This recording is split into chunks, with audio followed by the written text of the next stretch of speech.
The train now arriving at platform 5 is the 2205 diverted East Coast Mainline service to London King's Cross. Hello YouTube viewers and welcome to Ballan Parkway OO Gauge Layout Extension Project Part 40. Enjoy the video. Okay, I've got these Dapol Grampus wagons and I've added these electrical overhead flashes here, warnings for the catenary, so not to get electrocuted by standing on the trucks themselves, the wagons. And I've also changed the wheels underneath here to a Bachmann set.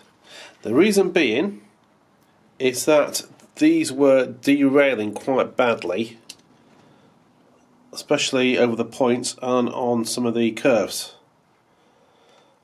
And to be honest with you, I've test run this train with all the wheels changed now quite a few times and it runs really well. No problem whatsoever. So if you've got these with the Dapol wheels, basically it was a flanges and the wheels on the other ones weren't quite long enough, so they kept coming off. The Dapol ones, sorry, the Bachmann ones, much better.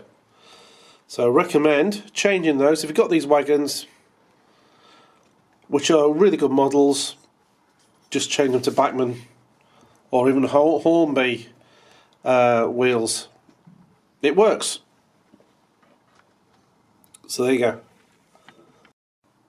Okay, this is the Hornby Class 56. I've had this a few years now, and just recently it's been squealing really bad, not the DCC sound, the actual bearings in the motor and the axle drives as well. So what I've done with this, actually it's off the track a little bit there, let's put that back on. No, it's fine. What I've done with this, had this repaired, is about £40 including postage, by the train doctor, which I think's up in Scotland where I sent it to. Did a very good job, and yeah, hardly any squeal at all. Little bit still there, but I looked on some forums and it is a bit of a problem with the Hornby Class 56. This is quite an old model now. Came out quite a few years ago. I think it was my third loco I got for the layout quite a few years ago. So I've yeah, got that serviced. Also, a bit of a tip here. The tow-in mechanism here is pretty poor. You'll find I've got second radius curves here. It does derail the wagons. So I've got no tow hook link there, just the towing space, not this bit here. Yeah, that works really well. So when you hook up just one link onto there, so it doesn't snag and derail. It's a bit of a fault that with the Hornby ones, but cracking model. I have ordered the Cavalex Class 56 large loco in the Tinsley special red buffer bean livery, and that's for next year sometime. But this is a very good model. It got damaged once, only slightly, just a little bit around here. It ran outside and it fell off a few years ago, which wasn't very good, and it caused a bit of damage. I've had to replace the bogies underneath, but Hornby did that, did a cracking job. So only very minimal damage around the frame here, you can hardly see it at all. But that's a Hornby Class 56, and I'll quickly show you a quick running session.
Okay, I just bought a new building here for this low relief section. So this is a low relief building. It's a Victorian factory or warehouse by Ballan Parkway. Really well made again, and slightly weathered and aged. Just started that there, and it feels like a little gap in a bit more. I've had to tilt it forward by putting polystyrene behind it. I will put some darkened cardboard in there, or even some background scene for inside. I might just do it black, I'm not sure yet, just to cover that up. So I've got that to do yet. And next to that, a few little bushes to cover that scene up there. Oops, there's a spider. But yeah, this building, really pleased with it. Always well made, these Scenescraft buildings. I really like them.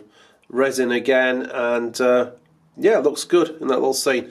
I say I've got to do the background there, darken it down a little bit. It's all white, which is could be like that, but probably not. So that's got to be done. So that's a low relief Victorian factory front by Ballan Scenescraft, number 44-0205. Superb model. Okay, another item here which I've added is this concrete bus shelter from Ballan Scenescraft. This replaces the old plastic one, which was blue, and much better. Got the windows in there, much more realistic, weathered as well. Obviously this is a resin cast, and these little things are really good. Makes so much of a difference. And also the age period here, a lot of the stuff was made out of concrete in the 50s and 60s, and maybe even before in the 40s. They stayed around quite a long time before they were replaced with modern bus shelters. So want to represent that sort of 70s, 80s period. Got to change the bus stop. Going to get a concrete one that's not painted for there as well. But again, a lovely little model. Just in at the back. That's the back end of it there. Just fits in opposite the pub there. Little bus stop opposite the pub, which you'll probably get anyway. So pleased with that. So that's the concrete bus shelter, Ballan Scenescraft. The number is 44-593. Again, a brilliant model. Okay, add a bit more dark green foliage here to cover this area, which was bare grass basically. Brings it out a bit more, so it makes it look a lot better. More detail there, skews the shadows. And also by the old stage of the layout here, a few more trees are put up there with the surplus we've used.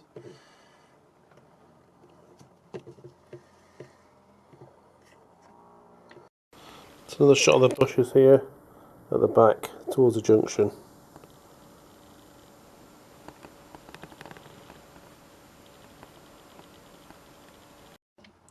And also on the spur there, going out into the garden,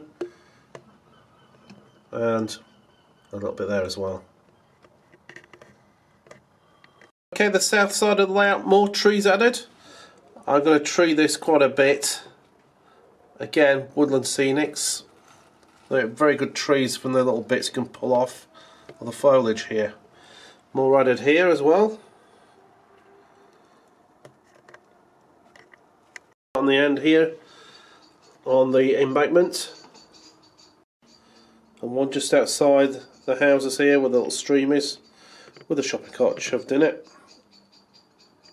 Just there. I'm going to add some more as well.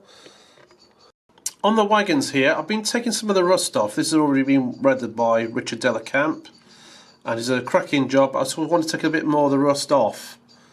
So some trout wagons here. I've taken the rust off there. So a bit before and after. I don't know which you like best. Let me know. That one or that one, or this one here compared with this one here. I've achieved this by using a cotton bud in thinners and stroking this down, getting the top layer of rust off there, just exposing the rivets and things like that. It seems to work pretty well actually. Okay, I've been weathering this cable trough here by just dampening it down with a little black colour in thinners, so it just darkens. That was too bright before, so that goes all the way down here in broken pieces.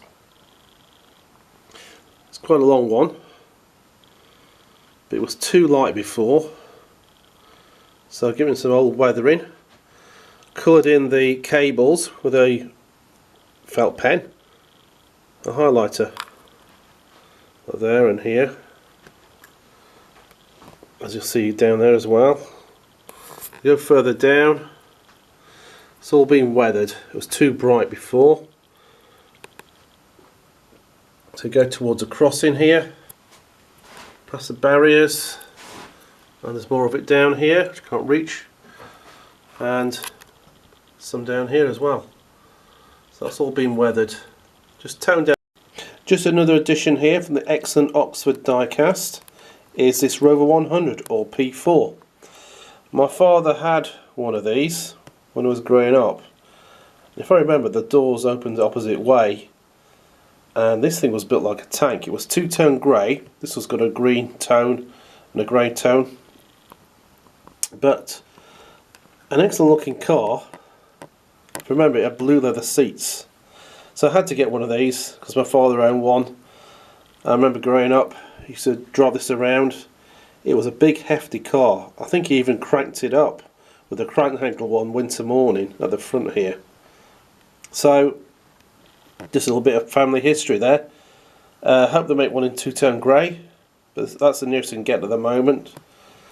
From Oxford diecast. Excellent little model, as they all are. Rover 100 or P4.